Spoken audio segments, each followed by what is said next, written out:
Hey guys, at the risk of sounding like my kids, welcome back to my channel. Smash that like button, smash that subscribe button, and all of those other YouTube-y things. I wanted to just pop on here real fast and say that a couple of the videos I took are in editing. And so I wanted to put out some content today that mattered, and because I'm supposed to drop a video today. First of all, you know, now that people have seen me a lot more than I ever thought anyone would see me, I'm not ever gonna be a YouTuber or sound like a YouTuber. I'm an AV guy. I'm in my showroom right now. We design and install AV equipment daily. I was on a ladder the other day teaching one of my guys how to properly install a speaker because I'm still very involved.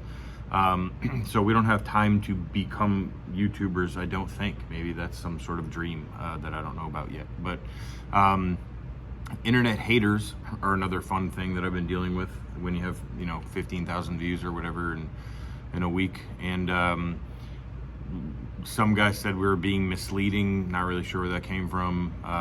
He wanted to see my credentials. There they are, including magazine articles all over here with my face on them. I have a face for radio, so that's happened anyway. But something cool that did happen is a lot of people have been calling me from throughout the country, and you know, I wanted to address that because it's really neat and new, and helping people from outside of our market's not really anything that we typically do, obviously, and we do stuff all over the country. But hey, by the way, my wife's gonna make fun of me for this because I'm gonna look like I'm not looking at the camera, but then I don't know if I'm looking, then I don't know if I look stupid, so I'm probably gonna look here and it's gonna look weird. But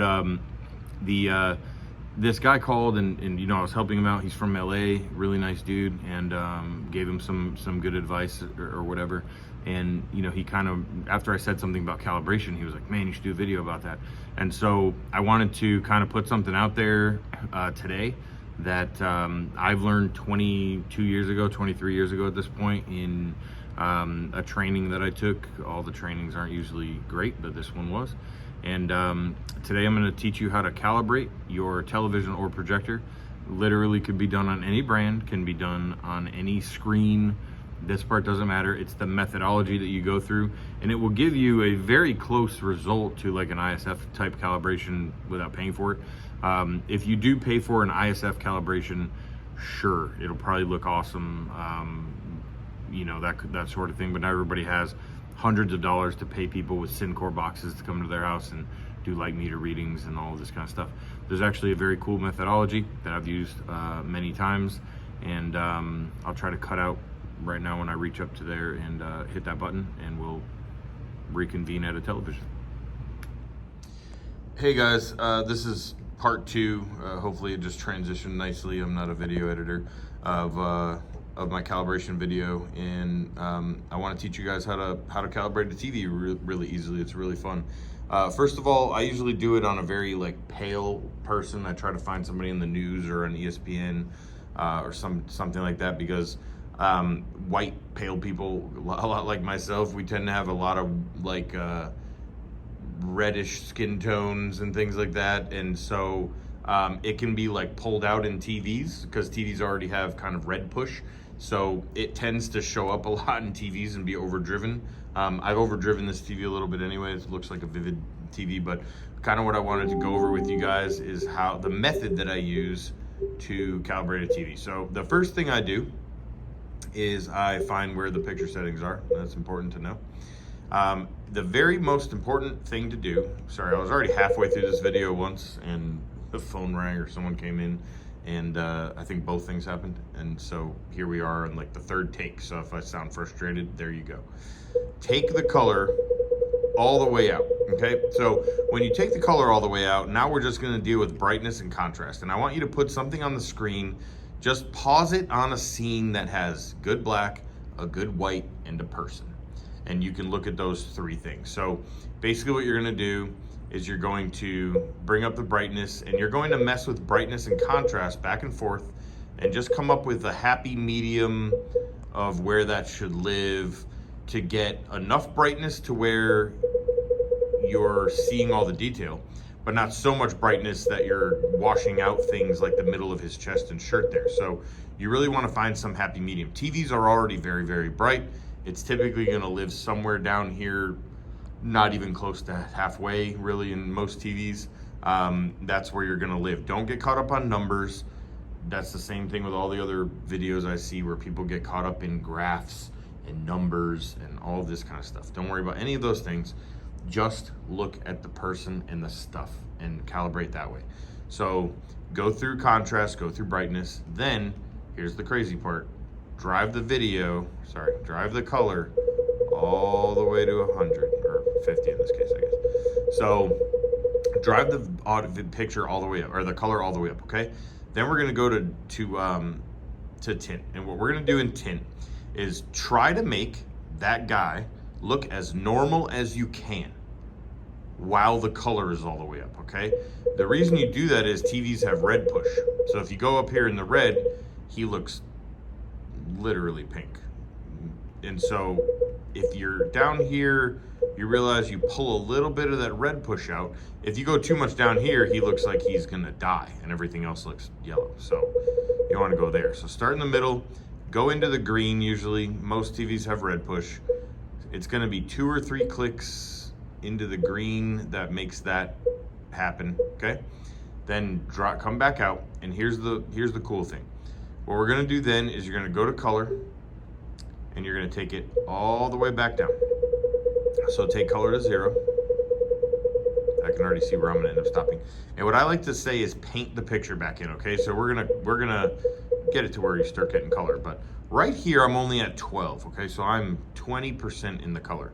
This is already more appealing to me than really, you know, most calibrations or something like that. Certainly more appealing than all the way up, right? So that goes to show you TVs don't need as much color as you can. Already going from 12 to 13, I saw a huge jump in the chicken wings on the left. Some of those labels are starting to come alive. You never want to get near 50. 50 is not natural. It's going to make grass weird. Things are going to be lime colored, things like that. Okay, so once I'm starting to look at him, he doesn't look rosacea. He doesn't look like, he drank too much yet. For us Irish folks, we start looking like that. So I'm getting close. I might go 2 up and 2 down from here and just see what it does. I've got colors, nothing's unnatural, a little more color. I like it about 19. I'm gonna go 18 because I was in the middle. And then I'm gonna enjoy it for a second, okay? Other things you can do, sharpness, I would just leave that in the middle. No big deal there. I will tell you, if you've got like a disc, those Stans and Musel or whatever they're called discs, if you got discs like that, those are great too. Do this first, pop in there for like the super fine tuning of contrast and stuff, because they've got really neat patterns that they put up with white and blacks and things like that, that pull the color out, and that's why they do it that way, but you can do it here. People they calibrate with the color in there, and they don't realize that the color is making the black and white do things that don't need to be done. You want to calibrate black and white without color in it. So that's the gist of this technique. Turn all of that weird motion stuff off. It looks like a soap opera. I don't even know where it is anymore because they hide it. So it's probably in some other weird, sometimes it's like not even in the picture. It's like down here in general settings and that kind of stuff. But turn all that motion stuff off. Enjoy your set. I'm gonna kind of get out of here now and see what I can do here. Yeah, like that looks great. I don't know if you can see, it's vivid, it's good. Blacks are good. He looks good. He looks more red in this video than he does on the screen. Actually, if I hold it up, it looks really good. But you're gonna get 90% to an ISF calibration without spending $1 on it, and it's gonna be great. Try this out. Then watch some football. You can tweak it a tiny bit from here and there, but you won't go more than 2 numbers up and down in any of those categories. I hope this helped somebody. It's something I've been doing for literally 2 decades.